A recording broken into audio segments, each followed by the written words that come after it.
საქართველოს ეროვნულმა არქივმა ნიკო ნიკოლაძის დაბადებიდან 180 წლისადმი მიძღვნილი მულტიმედიური ონლაინ გამოფენა მოამზადა. ქართველი საზოგადო მოღვაწე, პუბლიცისტი, პოლიტიკოსი, საქართველოს ეროვნული საბჭოსა და საქართველოს დამფუძნებელი კრების წევრი ნიკო ნიკოლაძე 1853 წელს ქუთაისში დაიბადა. საქართველოს ეროვნული არქივი მისი ცხოვრებისა და მოღვაწეობის ამსახველ მრავალფეროვან და საინტერესო მასალას ინახავს. ზოგადად მოგეხსენებათ, რომ ადამიანები ქმნიან ისტორიებს და ნიკო ნიკოლაძე არის ადამიანი, რომელმაც ძალიან დიდი ისტორია შექმნა, რომელთანაც დაკავშირებულია ძალიან დიდი, ასე ვთქვათ, მსუყეფურცელი საქართველოს ისტორიიდან. ძალიან დიდი მნიშვნელობის ადამიანი იყო საქართველოს ისტორიაში და ჩვენი ქვეყნისთვის. ეს არის ადამიანი, რომელსაც მთელი ისტორია შექმნა, არის ადამიანი, რომელსაც ძალიან დიდი მემკვიდრეობა დაუტოვა საქართველოს წელს.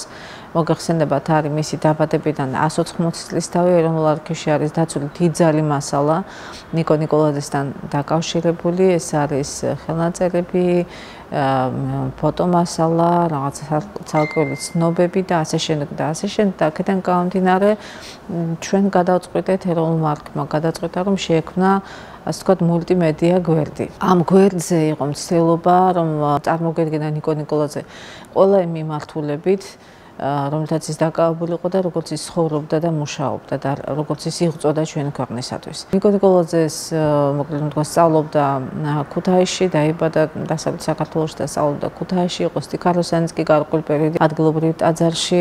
შემდეგ უკვე მიიღო ძალიან დიდი განათლება ჯერ თავდაპირველად რუსეთში, საიდანაც იქნა გამოწვეული მისი აქტიურობის გამო და შემდეგ უკვე ევროპაში.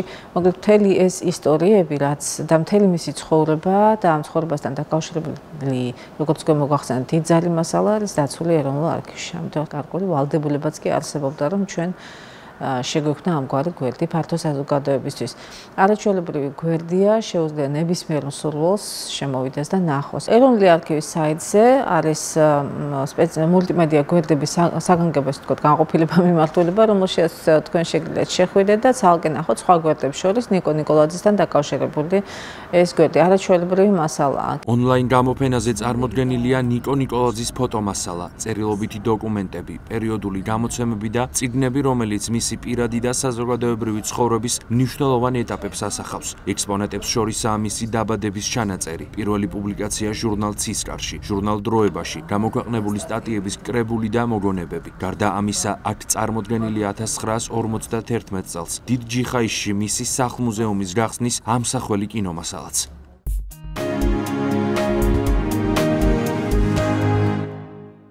გურული ეთნოგრაფიული სამზარეულო ამ სახელწოდების წიგნის წარდგინება წმინდა ანდრია პირველწოდებულის სახელობის ქართულ უნივერსიტეტში გაიმართა. კრებულის ავტორი წმინდა ანდრია პირველწოდებულის სახელობის ქართული უნივერსიტეტის პროფესორი მარინა ჩხარტიშვილი გახლავთ. რედაქტორი კი გულიკო გორდელაძეა. ახალი გამოცემა ორი ნაწილისგან შედგება. გარდა გურიისა, მასში გადმოცემულია საქართველოს სხვადასხვა კუთხის სამზარეულოსთვის დამახასიათებელი ტრადიციები. როგორც ღონისძიებაზე წიგნის ავტორმა მარინა ჩხარტიშვილმა აღნიშნა, გურული სამზარეულო ქართული ეროვნული სამზარეულოს განუყოფელი ნაწილია და წიგნად გამოცემის მთავარი მიზანით სწორედ მსოფლიოსთვის გაცნობაა. აღსანიშნავია, რომ წიგნი გურული ეთნოგრაფიული სამზარეულო ქართულ და ინგლისურ ენაზე გამოვიდა და სამომავლოდ მისი ვრცელი ტირაჟით გამოცემაც იგეგმება.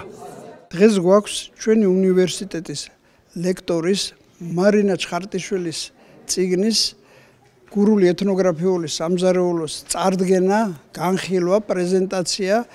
ამ წიგნში ისე არის ძირითადი თემები გაშლილი, რომ ორგანულად არის შერწყმული ჩვენს ხალხურ ზეიმებთან, ხალხურ რიტუალურ კულტურულ ტრადიციებთან. მოკლედ სიცოცხლით სავსე წიგნია და ჩვენი საახალწლო შობა ახალი წლის ზეიმების ციკლი სწორედ ამ ღონისძიებით იხსნება. მოგეხსენებათ, გურული სამზარეულოს წარდგინება არ ჭირდება, მაგრამ მე და ჩემი მეგობრებს მოგვივიდა აცრეთ, რომ ის ტრადიციები, ის ადათ-წესები, რაც ახასიათებდა გურულ სამზარეულოს ოდითგანვე, გამიჩნდა იდეა, რომ შემეკრიბა, გამომეცა ცალკე წიგნად. მე მოგეხსენებათ, ვიზრდებოდი გურიაში დაბადებული გაზრდილი ვარ და ჩემს გარშემო ჩემი დედა, ჩემი ბებიები, ჩემი მეზობლები, ჩემი ახლობლები სულ სარგებლობდით ამ განსაკუთრებული და უგემრიელესი კერძებით და ამიტომ ჩემი სურვილი იყო რომ მართალია შემოვიდა ევროპული სამზარეულო და რომელიც გვანებივრეს, მაგრამ არ მინდოდა რომ მივიწყებას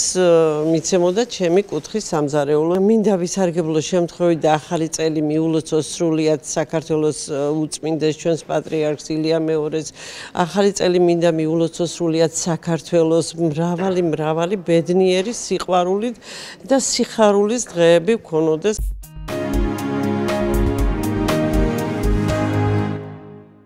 თბილისის ზოოპარკის დირექტორი ზურაბ გურიელიძე ახალი წლის დღესასწაულთან დაკავშირებით მოქალაქეებს მიმართავს და სთხოვს პიროტექნიკა არ გამოიყენონ განსაკუთრებით ზოოპარკის მიმართულებით. ამ საკითხებზე ზურაბ გურიელიძემ მედია ჰოლდინგ კვირას პრესკლუბში გამართულ პრესკონფერენციაზე ისაუბრა. გურიელიძის განმარტებით მოულოდნელი და უცაბედი ხმაური, რაც თან სდევს პიროტექნიკის გამოყენებას, ცხოველებში სტრესს, ქცევის ცვლილებასა და გაღიზიანებადობას იწვევს. მისი თქმით, ხმაურით გამოწვეულმა შიშმა ზოგჯერ შეიძლება ცხოველის დაღუპვაც კი გამოიწვიოს. ზურაბ გურიელიძემ ორი შემთხვევა გაიხსენა, როდესაც ახალი წლის ღამეს პიროტექნიკით გამოწვეულმა ხმაურმა ზოოპარკში ორი ცხოველი იმსხვერპლა. როგორც ზურაბ გურიელიძემ აღნიშნა, პიროტექნიკის გამოყენებასთან დაკავშირებით რეგულაციები საჭიროა. პიროტექნიკის გამოყენება საკმაოდ რთულ შედეგებს იწვევს ხოლმე თვითონ ცხოველებისათვის. ეს ლაპარაკი არის როგორც ზოოპარკის ცხოველებზე, ისე ვთქვათ იმ ცხოველებზე, რომლებიც ჩვენს გარშემო არიან. ესეთი მოულოდნელი უცაბედი ხმაური, რომელსაც დამოუკიდებლობა განათება ცხოველებისთვის არის აბსოლუტურად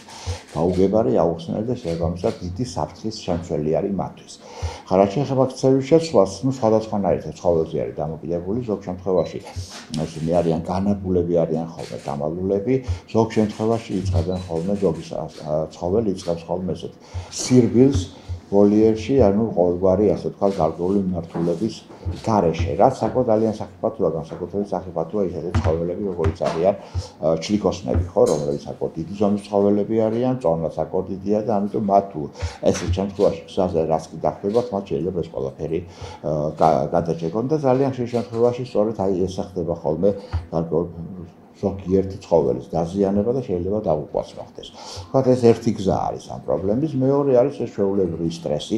აი ცხოველებიც კი რომლებიც ესეთი გაუმძლავრად და დამალულები არიან, ესენი სტრესის ქვეშ იმყოფებიან. ანუ სტრესი შეიძლება სხვადასხვანაირად იყოს, სხვადასხვანაირად გამოხატავდნენ ცხოველები სტრესის მიმართ, სტრესის შედეგად სხვადასხვა რეაქცია შეიძლება კონდეთ ცხოველებს და ზოგ შემთხვევაში შეიძლება განვითარდეს ისეთი მძიმე დაავადებები, როგორიც არის ინფარქტი, ინსულტი და ასე შემდეგ და რომელიც შეიძლება გამოვლინდეს არა მყისიერად, არამედ თქვათ რამოდენიმე დღის მერე, როგორც და შესაბამისად უკვე ნებისმიერი ჩარევა ამ დროს უკვე ძალიან გვიანი ხო. შეიძლება მყისიერად დაიღუპოს, შეიძლება ეს გადავადება მოხდეს, ეს უკვე ორგანიზმზეა დამოკიდებული და თუ სად როგორ მოხდება თქვათ აი სადაც სუსტი ადგილია, თქვათ იქ ხდება ხოლმე შემდეგ გარკვეული დაზიანებები წარმოქმნა. ასე რომ ეს თვითონ ესეთი ხმაური, რომელსაც ესეთი განათება, თან ეს ყველაფერი, მოიხსენებათ, რა თქმა უნდა, სოლასთან არის დაკავშირებული და ასოციაციას, რა თქმა უნდა, სოლასთან აქვს და ცხოველებს, რომლის მიმართ მათ განსაკუთრებული შიში აქვთ.